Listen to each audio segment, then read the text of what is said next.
शंकर भगवान के सिर से एक पसीने की बूंद पृथ्वी पर गिर गई। गिरते से एक धधकता हुआ अंगारा, लाल धधकता हुआ अंगारा ग्रह एक पुत्र के रूप में जन्म ले लिया। पृथ्वी से हुआ, इसलिए मंगल कहला गया। धधकता हुआ।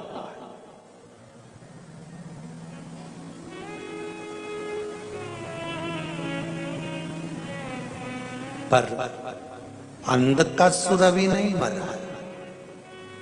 अंधकासुर की मृत्यु अभी नहीं हुई है। हर हर महा अंधकासुर की मृत्यु अभी नहीं हुई। धधकता हुए अंगारे के रूप में मंगल ग्रह प्रकट हो गए, जन्म ले लिए। पार्वती जी ने पूछा ये कौन है? शिव जी कहते हैं ये मेरे पुत्र के तुल्य है, क्योंकि मेरे शरीर के पसीने से उत्पन्न हुआ है। मेरे मस्तक के पसीने से पृथ्वी पर गिरने के कारण ये उत्पन्न हुआ है। इसका नाम मंगल होगा। ये ग्रह मंडल में रहेगा, देवताओं के रूप में पूजा जाएगा, पर मेरे क्रोध के कारण उत्पन्न हुआ है, इसलिए इसका ग्रह थोड़ा सा क्रूर हो।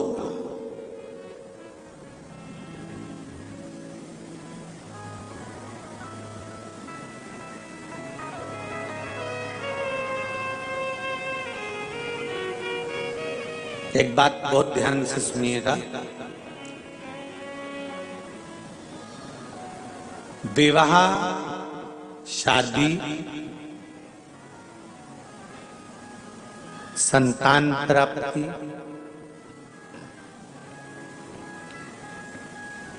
विवाह के बाद में विवाद या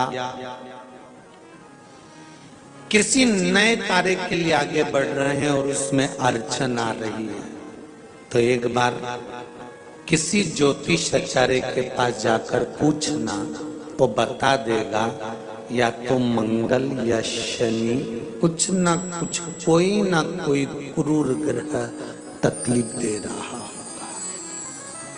ज्योतिषाचार्य के पास जाएंगे, वो कहेगा।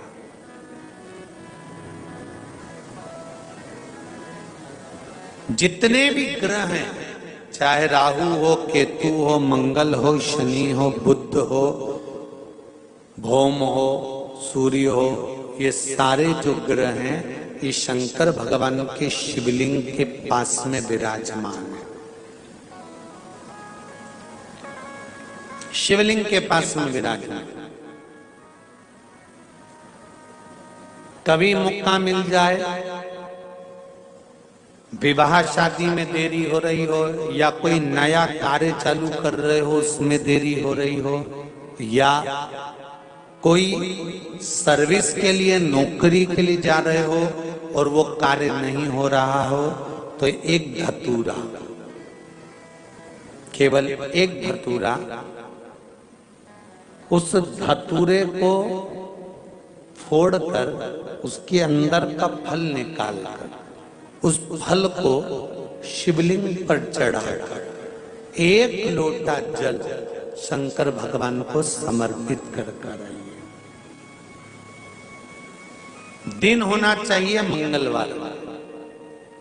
कौन सा दिन होना चाहिए? जम के बोलो जरा, मंगलवार। समर्पित करो। उसके बाद में आप विवाह के लिए अगर समर्पित करें हैं तो विवाह में देरी नहीं होगी। व्यवसाय और व्यापार के लिए या नौकरी के लिए समर्पित करें हैं तो उसमें देरी नहीं होगी। एक पत्र में आया है, सुन लीजिए, बड़ा सुंदर संवाद है।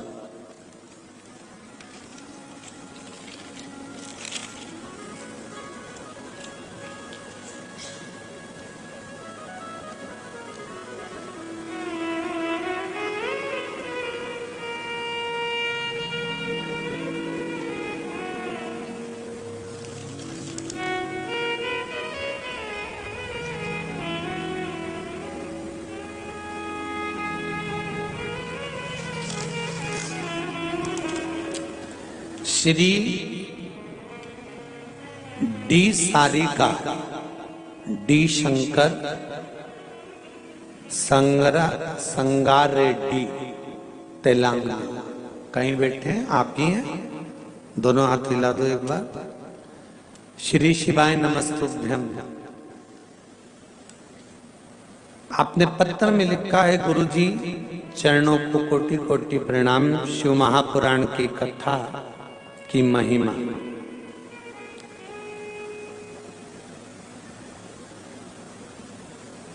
क्या क्या बताऊं? शिव पंचायत कथा से हमने जो शिव पंचायत कथा हुई थी, आप लोगों ने भी टीवी पर श्रवण करी होगी। उस कथा से हमने सुना था। उस समय पर हमने बोर डालते समय का उपाय करने से हमने बोर करवाया और उसमें पानी की मात्रा नहीं थी, तो वो उपाय करा। बाबा की कृपा से पानी 85 फीट को आ गया।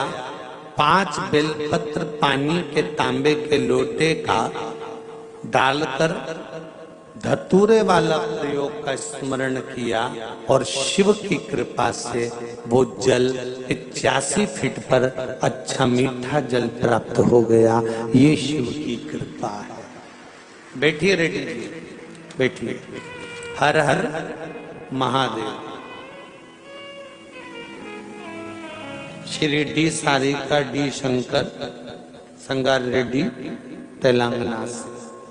ये शिव की उपासना, ये शंकर की करुणा। आप अगर दिल से कर रहे हैं कोई उपाय, आप भगवान शंकर की आराधना अगर दिल से कर रहे हैं, भगवान शिव की आराधना, तेरा ही दिया मैंने खाया पिया है, तेरा शुक्रिया है, तेरा शुक्रिया। सम परिस्थिति आ जाए, ऐसा लग रहा है कि आपने पशुपति व्रत कर लिया, सोमवार की अष्टमी का प्रयोग कर लिया, मैंने शंकर जी की आराधना कर ली, तो भी विषम परिस्थिति चल रही है, अभी तक कोई सुधार आने को तैयार नहीं है। तब शंकर जी के मंदिर में जब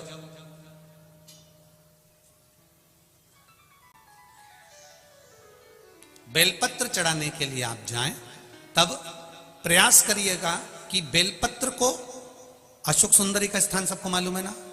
बोलो, जम के बोलो जरा। मालूम है सबको? अशोक सुंदरी वाली जगह पर बेलपत्री को डंडी वाली जो जगह है जहां से पानी बहकर जाता है, उधर रखना। उसी बेलपत्री को वापस उठाना है। शिव जी के शिवलिंग पर जब बेलपत्री रखो तो डंडी का भाग, आप यहां बैठे हो तो डंडी का भाग पीछे की ओर होना चाहिए। शिवलिंग जैसे ये है तो डंडी का भाग पीछे की ओर, उसको रखकर 7 लोटा जल भगवान शंकर पर समर्पित कर दीजिए, अपने भाव को रखते हो। अगर विषम परिस्थिति चल रही है, आपने पशुपति व्रत कर लिया, सोमवार की अष्टमी का कर लिया, उसके बाद भी कार्य नहीं हो रहा, अटक रहा है किसी कारणवश, कोई फाइल मोटी है, थोड़ा समय लग रहा है, तो 7 लोटा जल का प्रयोग करें। धीरे धीरे 7 लोटा जल शिव जी को बाल्टी में भरकर ले जाएं अपने घर से। 7 कलश जल शिव जी को समर्पित करना है और समर्पित करने के बाद उस बेलपत्री को वापस अपने ही घर पर लेकर आ जाना है। 11 दिन 21 दिन उसको रखो, फिर उसका विसर्जन वापिस किसी नदी, सरोवर, तालाब या वृक्ष के नीचे कर दीजिए। बाबा हाथ पकड़कर बाहर निकाल ही देगा। परिस्थिति अगर बहुत विचित्र, विषमता, बहुत विषम परिस्थिति में उस जगह पर इसका प्रयोग कर सकते। अगर कोई काम अटक रहा है, नहीं हो रहा, बहुत प्रयास करा, तो भगवान शंकर के मंदिर में 5 बेलपत्र चढ़ाइए। और शंकर भगवान की जो छोटी लड़की है अशोक सुंदरी, आपको बताया था ना अशोक सुंदरी का स्थान, भगवान शंकर की 6 लड़कियां हैं, उसमें से सबसे छोटी लड़की अशोक सुंदरी की जगह पर एक बेलपत्र चढ़ाइए। फिर एक बेलपत्र नंदीकेश्वर पर चढ़ाइए और नंदीकेश्वर पर चढ़ाने के बाद भगवान शंकर के मंदिर के बाहर चौखट पर दिया लगा दीजिए साइड में, और फिर अपने घर पर आ जाइए। आपका कार्य सफल होना